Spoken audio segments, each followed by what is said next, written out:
Brian Solis is well known as a digital anthropologist and best-selling author, and he's also the Global Innovation Evangelist at Salesforce. He's going to be talking today about how we can optimize digital customer experiences and create ignite moments. So Brian, welcome to DC Live. Thank you so much, Tim, and thank you everyone for being part of this session.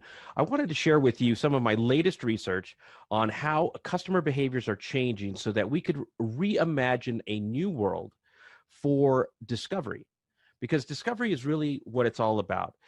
I think if we go deeper than search and we look at things like intent and context and outcomes, we can now start to design for discovery, but also connect discovery to outcomes. And in order to do that, we have to see the customer for who they are. See, after COVID-19 disruption, and it's not like we're beyond it, it's still continuing to change our society, it's changing our behaviors, it's changing how we think and shop and discover and share and communicate. And this is why I refuse to call these times the new normal.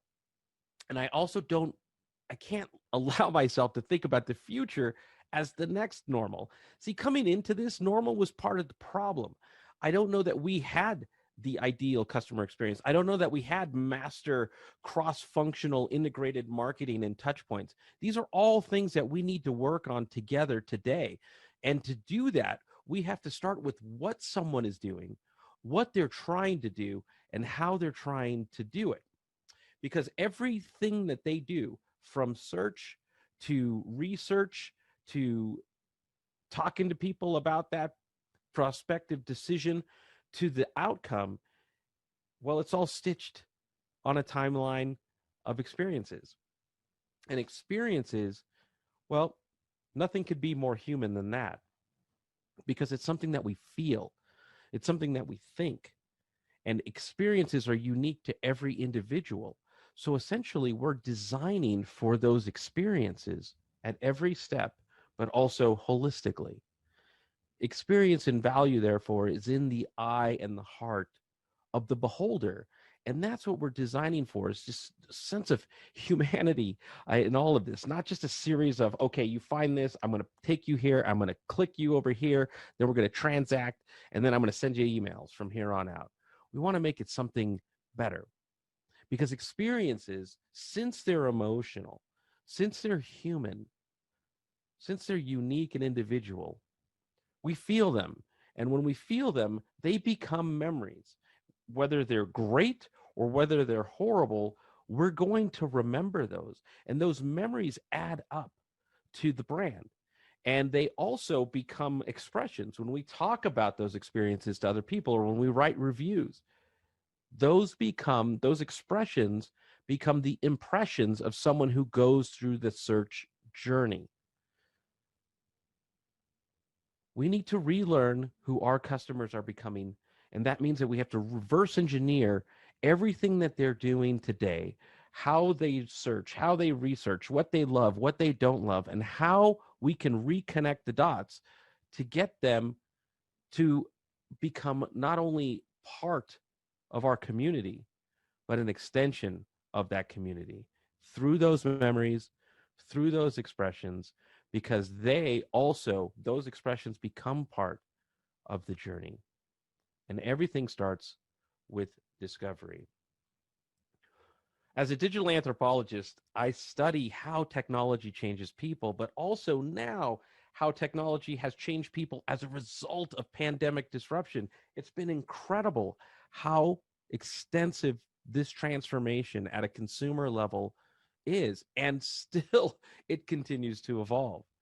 So when we look at, let's just say, behaviors coming into COVID-19, or BC as I call it, we're going to see a trend of things that create a sense of urgency, not just now, but over the next 18, 24, and 36 months. Before COVID, I talked about new consumerism as Generation C, where the C stood for connected. And it's basically anybody who lived life on a smartphone. Your favorite networks, your favorite apps, Netflix, your favorite delivery services, all of these things changed us over time. but it wasn't overnight. And if you think about the dawn of the iPhone was what, 2006? Amazon was 1996. These are all things that with every new technology change consumer behavior, but our business practices, our idea of marketing, except for the most elite out there, the most elite performance marketers or growth hackers or experienced designers, they were thinking about things in the way that I'm sharing with you, which is how are people making decisions? Well, it's not just a series of clicks, and it's not just about transactions, and it's not just about SEO or SEM.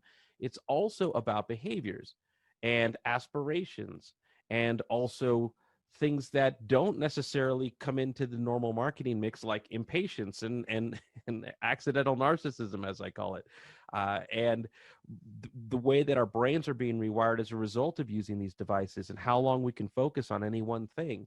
So then, and lastly, also the type of content that connects with us based on sort of that state of the mind and state of the world. So Generation C was a multi-generational set of customers. Whether you were 25 or 55, if you lived a digital lifestyle, you made decisions differently. You went through the journey differently. And I hyper focused here because it was the largest, well, I'll just say it was the fastest growing customer segment that wasn't a demographic. It was a psychographic, similar behaviors, similar interests, similar challenges. And so I wanted to better understand with data how to be part of the consideration set. Because if you didn't show up in the way that they searched, which was not traditional, then you weren't part of the consideration set. So as a digital anthropologist, I looked at how is technology changing mindsets, and how can I then take those mindsets and replicate them in the digital journey so that way it was much more intuitive. It was, in many cases, not even intuitive. It could be invisible. It just felt right. So this is a visual metaphor of a sidewalk in China that on one side is where you walk if you're using your mobile device, and on this other side is where you walk if you have someplace to go and you need to get there. And the reason why this is a visual metaphor is because if traffic or civil engineers realized that people navigate cities differently as a result of mobile devices, then we can reimagine the customer journey, because it was different. And yet we were trying to put everybody through this same series of touch points, and it didn't work, and it wasn't working so well. And that's why I specifically focused on Generation C, because they had different demands. They wanted choice, but not just a bunch of choices. They wanted relevant choices. They wanted immediacy, convenience, accuracy. They wanted everything to be experiential. They wanted everything to be integrated. So for example, if I start here, I want to finish here. I wanted personalized, for example, and also platform native. So whether it was mobile, whether it was tablet, whether it was digital, whether it was physical, or lastly, that all of those things work together seamlessly. Then I realized that Generation C was also changing because of digital first brands. So think D2C, think innovative. They were delivering digital first experiences to people who realized that they were looking for things much more specifically, but much more intentionally. So for example, I called it the experience divide. Proper brands, traditional brands, they try to cater to all customers. They were sort of not digital first is a nice way to say it. And then you had these digital first customers who every day they were learning new things, they were experiencing new things, and that was the standard for what they wanted. And that those two things grew further and further apart over time. This is why we saw so much disruption with traditional brands, traditional retailers, and that basically opened the door for all these D2C brands to come in and say, well, we're going to cater to Generation C because they're not getting their needs met. We got to think like a digital first brand moving forward. So now, after disruption, or AD, the consumer further evolved since March, and it's quite dramatic. So you take that Generation C concept and you build upon it, right? So it's still cross-generational. It's still digital first. When Generation C came into shutdowns or lockdowns or shelter in place, they still knew how to shop. They still knew how to connect and engage. But following behind them, you had a new digital sort of laggard, but now had to be digital first overnight because it was safer. Or in some cases, they had to. And once you got used to these digital first experiences, the conveniences, the personalization, that was the new standard for you, right? But it wasn't just about normal competitors. If you love Netflix, if you love Spotify, if you love Away, or you name your favorite brands, Allbirds, whether you competed against them directly or not, you competed against them experientially. They knew how to show up in the discovery process. They knew how to help you go through your journey in that digital first mindset where impatience is a virtue. So that's what we started to compete against. And so once you bring in Generation C and now a new series, new waves of, let's just say, people learning how to become digital first, you create what I'm now calling Generation N, which stands for novel. And novel, like the novel coronavirus, means new and unusual because there's no playbook. There's no series of case studies or best practices. In fact, what we're talking about now is establishing the next practices that will become the best practices. So essentially, Generation N is comprised of Generation C, so digital first customers, and now everybody else who's becoming digital first, but also those individuals who are demonstrating every single day that digital first isn't more convenient, it's also safer, right? These numbers, these pandemic numbers are only going up, especially in the United States right now. I mean, we've hit record highs every single day. That's a whole nother discussion as to why that's happening. But what we're seeing, for example, in the United States, McKinsey found that in the first 90 days of shelter in place, e-commerce adoption soared. Let's just say 10 years of growth. It experienced 10 years of growth within 3 months, right? So work with me here, because now this sets the foundation for why discovery, consumer discovery and experience for digital first customers is so critical. Now we have to add to it not only digital first behaviors, but we also have to now account for, in terms of touch points and in terms of content, the somatic marker that is a global pandemic. So this is where digital anthropology really started to shine in these last several months, was because not only was I observing how digital was changing expectations and preferences and behaviors, desired outcomes, standards for experience, I also learned that there was an emotional, deep emotional bookmark within them that, these are really incredible times. It's not just about marketing or just about shopping or branding. It's also about life. You and me and our customers and our families and friends, we're all affected by this. And it's going to be with us for a very, very long time. And what I've started to find is that it's actually changing our values, what we're going to buy, where we're going to spend our time, where we're not. And it changes, therefore, our brand preferences, changes the type of content we want to see and want to hear and don't. These are important because they have to be empathetic, not to use a buzzword, but said another way, thoughtful, compassionate, and incredibly relevant. Because people are sort of carrying this anxiety, this angst, this frustration, this anger, this confusion every single day. And the deeper those things get, subconsciously and consciously, it affects how they'll react to a certain thing or how they'll feel about a certain thing. Again, attributes associated with the word experience. They're worried about health, the economy. They're worried about job security. They're worried about the health of their loved ones. And these are things that they just experience every single day. So as a result, they're becoming much more conscious or thoughtful in their own right about what they buy, and how they spend their money, the brands that they want to align with.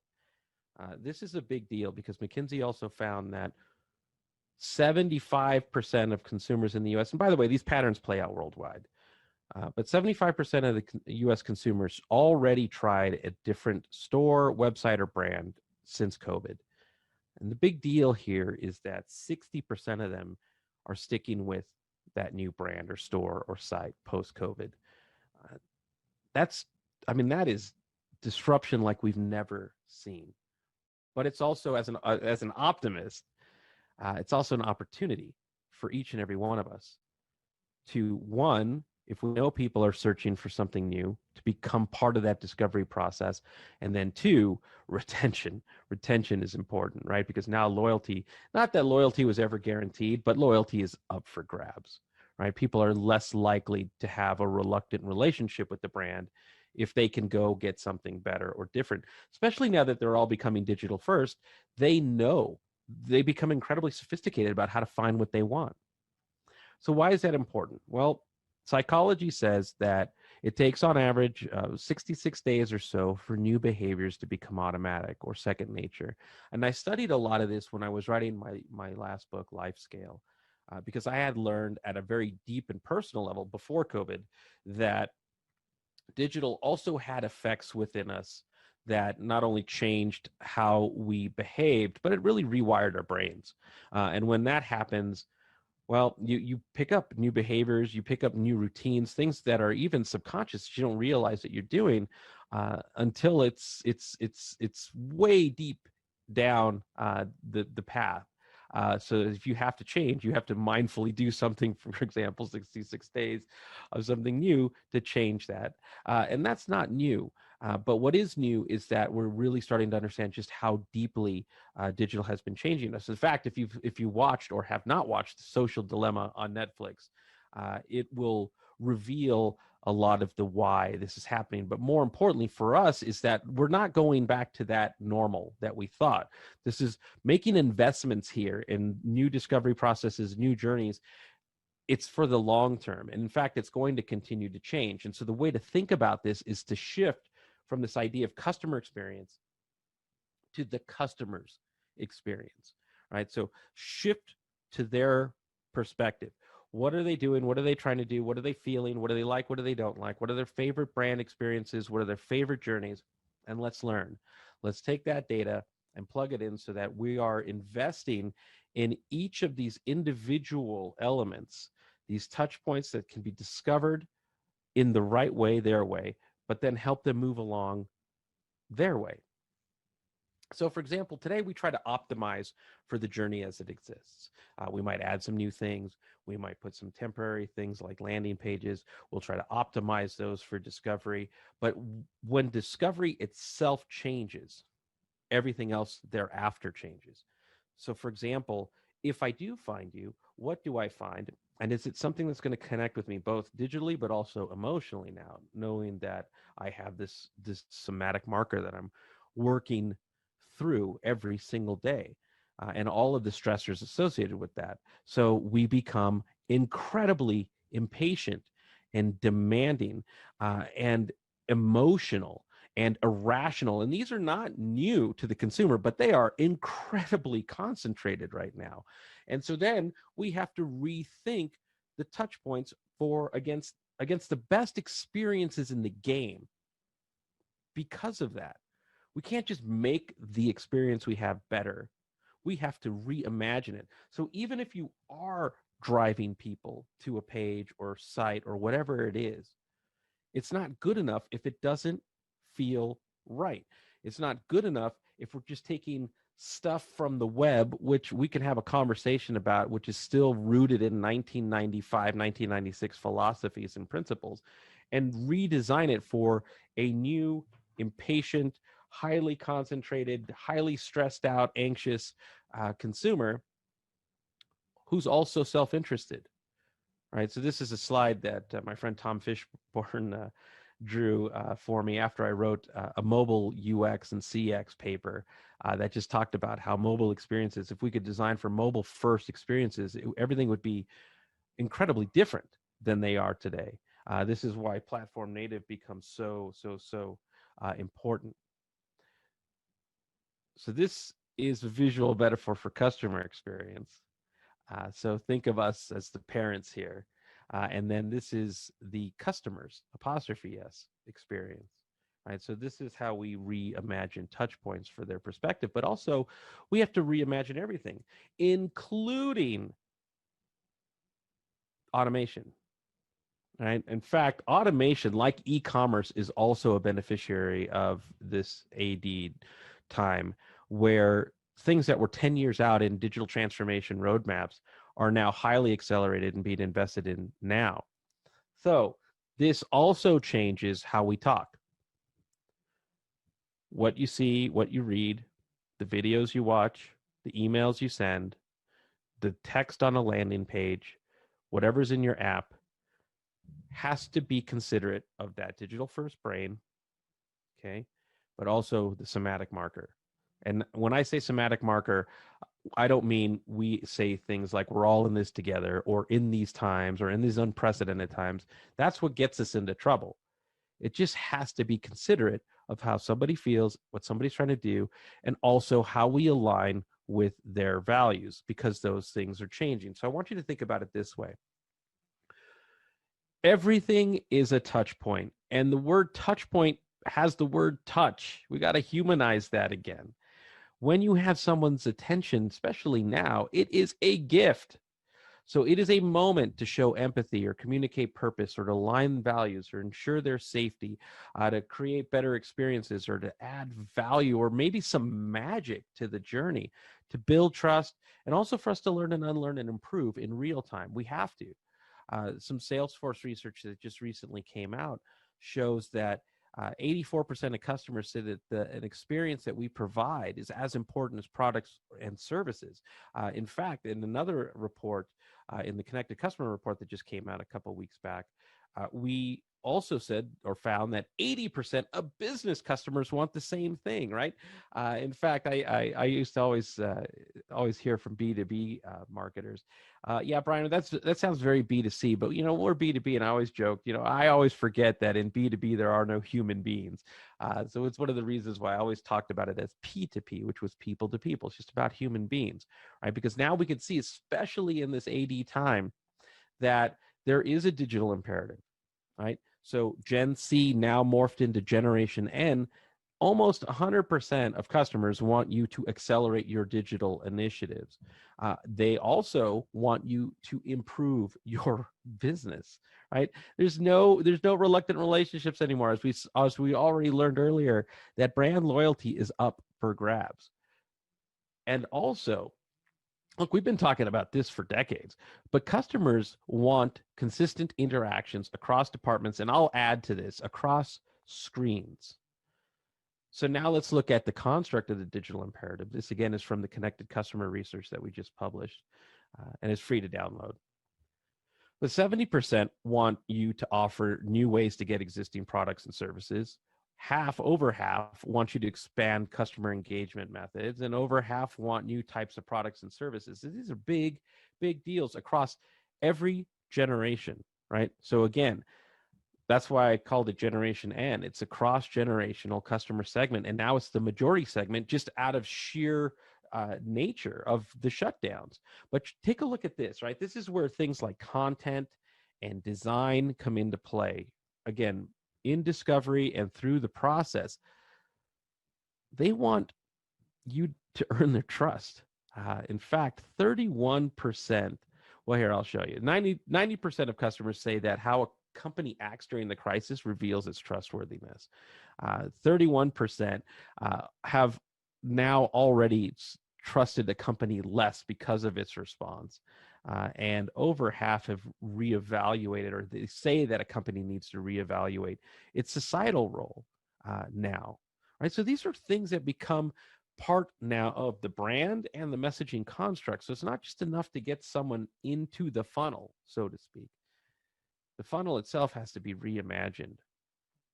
So some of the things I was thinking about as I was putting this presentation together was that we don't remember days, we remember moments. This was a quote that really stuck with me as I've been thinking about this whole concept of experience design in a post-COVID world. We have to design for those moments. Like the definition of customer experience is it's not any one thing, it's the total thing, right? So we have to design for those one things to add up to the thing that we want people to remember, we want people to express. So I call this ignite moments. An ignite moment is when I have your attention. If I have your attention and I know your intention, then I can actually create magic, right? So I can know what you're searching for, I can know where you're searching, and I can create the things that are going to make you move along the way because they feel fantastic, or they're intuitive, or they're incredible, or they're seamless. So you design for a wow. You're designing for that ignition. You're designing for an ignite moment, because all of those moments together will become the customer experience. And so ignite moments now exist throughout this new reimagined journey, where we are taking it from their perspective, the customer's experience, and we're reimagining everything to answer their questions, right?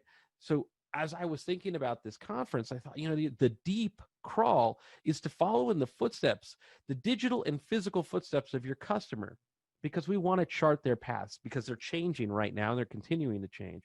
We want to discover what they discover, experience what they experience, and learn where to add value, right? Learn where to innovate, which is the delivery of new value, and become their path and also become their guide. In fact, my colleague Henry King and I, we talk about this as relationship transformation, or RTX, which is essentially giving a human purpose to digital transformation, essentially built upon digital empathy. It's not enough, again, to show up. It's not enough to try to serve stuff to people to drive up the numbers, right? We have to, what's that saying? What gets measured gets done. So we have to measure for experiences. We have to measure about how those experiences drive outcomes. We have to measure for sentiment along the way. We have to measure for things that align with the values and behaviors and preferences of Generation N, and then start to redesign those touch points to be ignite moments, so that when they're there, they're not only there to get what they want or to transact, but they're there for the wow. They're there for the 60% of that base that's going to stick with you post-COVID, right? Those ignite moments are about the 75% of customers who are looking for new brands, so that when we get them in that ignite moment, they're part of that 60% group that sticks with us. This is then asking different questions. We don't know the customer the way that we think we do. Even though we have data is all biased, right? If you're human, you're biased. If we start asking different questions, if we start hyper-focusing on hyper-segmentation, I should say, around Generation N and the subsets of Generation N, we're going to find ways to deliver new value. We're going to find ways to prioritize engagement. We're going to find ways to ask even more questions, to learn where to add value, so that we bring life to these ignite moments, so that they're incredibly relevant, they're incredibly empathetic. Again, digital empathy. In fact, data then becomes data-driven empathy, essentially, is that we're looking for those things of where to deliver value. Because you could see just in the last several months, how people are spending their time is changing dramatically. How people assess happiness is changing. How people define success, or how they think about aspirations, are also changing. So this is that moment where we can become the light in a world of darkness right now, or in a world of chaos, or in a world of confusion, or a world of anxiety, right? COVID has changed people from the inside out. But if you watch Social Dilemma, you'll realize that digital itself was already changing people too. So everything underneath the surface changes that whole process, that whole mentality around what the deep crawl can be. Well, it could be a manifestation of ignite moments that bring light to customers, that we develop a contextual experience, then as people discover, we're able to bring them in and communicate to them in ways that are much more personal, much more empathetic and compassionate, much more aspirational, and in alignment with their values and their aspirations, so that we can become part of their world.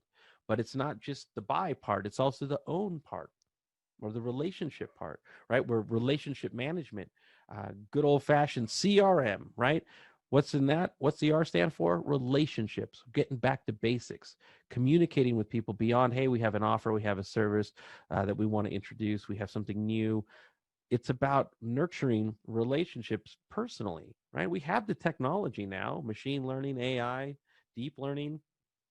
There's a lot we can do when we allow ourselves to reimagine the future. That's why this is not a new normal. It's not about a next normal. It's about a novel economy, a new and unusual economy where we get to innovate what that future looks like. Because remember, at the end of the day, what getting back to basics mean is about relationships, right? And relationships is what build a community, a brand community.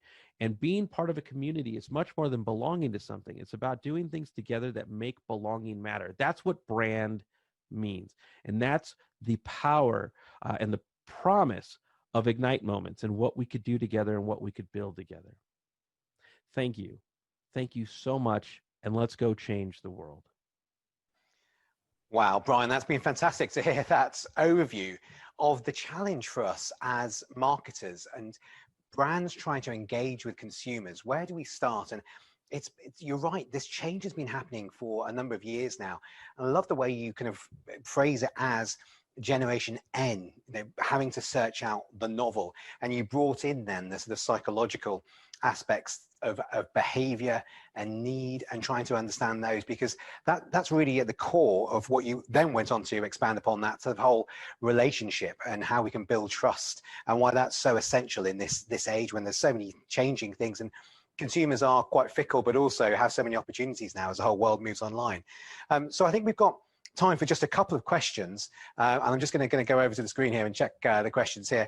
We've got a great question here from Dharmesh. She's asked, what's the most important site feature to get right for Generation N, Generation Novel? Oh my goodness. I think it's that the whole premise of the Ignite moment is that it's really about that user experience, and then all of the elements of user experience, like, for example, user interface. The research is going to tell you that answer to the question. Like, in some cases, it might be voice. In some cases, it might just be that I only want to see these one or two things, right? So like dynamic page design, because you know where I'm coming from or what got me there. Serving that one thing that's going to get me to get to the next thing. Is it a video? Is it a sentence? So I don't know that there's that one thing, but I guess the answer would be it's the thing that your customer wants. And a lot of that can be inspired by just simply understanding, like that one slide that showed all of the new things that Generation N is spending their time on, that can be hyper relevant to people. Great, thank you. I think following on nicely from that question, we've got a question here from Sal, which is, how do we gather the digital anthropological insights that you talked about earlier? And also a question from Eric, which is, if the data is biased, how do we get accurate insights? So I suppose here, asking the question, where do we go to get those insights to be able to then analyze things in the way you've talked about? I mean, this is something that we think deeply about at Salesforce, for example, right? We talk about customer 360 and that idea of essentially getting to customer truth, which is understanding who the customer is in every aspect of their journey and their life cycle. So essentially it comes down to data, right? But not just data. It has to be data that gets you to that holistic view of the customer. So you probably have some of it within the organization today. You probably need platforms that are going to help you get it cross-functionally, so that you can get that bigger picture of the customer. But you're also going to have to do good old-fashioned research, like I did, which was talking to people, getting outside data where you can, and making sense of it. Again, I put sample questions in the presentation for you, just some of the things that I've been doing over the last several months. But I really do think that look, you can't stop the plane while it's flying and rebuild it. So you do have to dedicate some of your team to doing what you're doing today and improving that. That's iteration. But you also have to dedicate some of your team into doing these new things and getting these new answers, because that's innovation. Fantastic. Just to wrap things up then, what would you say is the one most important thing for somebody to take away from this conference and from your talk today to start being able to implement a strategy to engage with Generation N? Oh man, I always fail in questions like that. But I would say, look, assume 75% of your customers are up for grabs. So let that set a fire underneath you. Go through the journey their way and look for every opportunity that is not an ignite moment, that is taking away from your journey, that's exposing you, making you vulnerable to them leaving you, and look for ways to deliver ignite moments overnight versus reimagining the entire journey on trying to solve for that right now. Just get the little wins right now. See what's broken, what's missing, or where you're vulnerable. And then that'll start to not only teach you what you need to know, but it'll create, I think, a lot of excitement and momentum moving forward. Fantastic. Well, thanks so much, Brian. That's been amazing to have so much insight from you then on a wide range of issues, being able to give us the way that we can understand how consumers have changed and some practical advice on where we can start to build our relationships, building that trust to engage with those consumers in what's no longer the new normal. It's a whole new world that we've got to try and seize those opportunities in. So we've got a lot of ground. Thank you for taking those questions. Brian, it's been fantastic to have you here. Thank you so much. Thank you. Always a pleasure.